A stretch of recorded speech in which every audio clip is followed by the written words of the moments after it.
Like when a lot of people think of the Nuggets franchise, like retro throwback Nuggets eras, Mutombo is like one of those dudes for sure. Like blue rainbow 55 Mutombo jersey. Yeah. That might be the Nuggets jersey. You know what I mean? Maybe. Like going to Nuggets games, any jersey that's not of a current player, that is the most common one. And I think if Melo would have left on better terms, it would have been the baby blue Melos, but you're probably right. Yeah, that's almost shunned in a lot of Nuggets corners. It's kind of a generational gap, I feel like. But oh, really? Yeah, like people our age more so, I feel like there's a lot more Melo apologists, but really any Nuggets fans older than me are like very much not cool with Melo. Like don't even rank him in like top 10 all-time Nuggets of all time. Yeah, that type of thing. So they're going to be pissed when his jersey and Jokic's jersey both are retired. If they're going to be livid. Happens, yeah. They're definitely going to have something to say about that. Yeah, that's for sure. What if Jokic leaves like that? Then what happens? Jokic leaves like what? Like he won't. This is entirely hypothetical. Like forcing a trade somewhere? Like if they just don't help him and he's like, I'm getting very upset. I would like to win more. That would be different. That would be different. Carmelo did that to a contender, to one of the best teams in the league. That's true. That's very true. Fresh off a conference finals loss. He went toe-to-toe with Kobe Bryant in the Western Conference Finals and is like, I don't want to be here anymore. OKC people are a lot nicer to KD for doing that, though. Wait, what do you mean? People hate Kevin Durant, especially. I feel like it's not as bad. Really? Yeah. For how removed it is year-wise. How many are worse than that, though? There's like, I mean, Vince Carter with the Raptors, he's getting a parade, like. No, I'm not saying that like what KD didn't do wasn't worse. I just feel like KD is not as hated. That's what I'm saying. Like, I feel like there's not many situations like that you can think of where it's uglier than that. Like, that's one of the... KD? Yeah.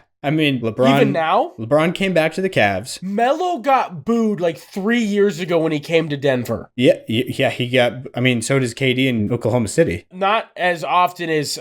My brain doesn't register that at all. Really? Like on broadcast, it's not like this overwhelming boo that I notice. Well, I mean, whenever they played each other at like a critical moment. Like OKC That's true. has They haven't ran into each other at like a big moment time. Yeah, like the Nuggets were playing against the Blazers in the playoffs. And that's why I think you probably remember that with Melo. Maybe. I more remember because Melo had an insane game. Yeah. That's more what I remember. It was in the playoffs, though. Yes. I just remember more that he got booed and then looked physically and had hurt. Like 15 and points then had an insane game. In a quarter, yeah. In his role, like in his bench role, he just was big. Yeah. And that's also the other thing, is it's an easier point for the whole crowd to react and boo when a guy's coming off the bench. Because right as he's checking into the game, everybody's booing. But it's not like they were booing every time he caught the ball and, it wasn't like that type of thing. Yeah. If KD plays against the Thunder and is in Paycom Center and he checks in off the bench, like I'm sure the whole crowd is probably going to boo. You know what I mean? But that's just me. I'd be very surprised if they didn't. I mean, in Toronto, they booed Vince Carter all the way up until he retired.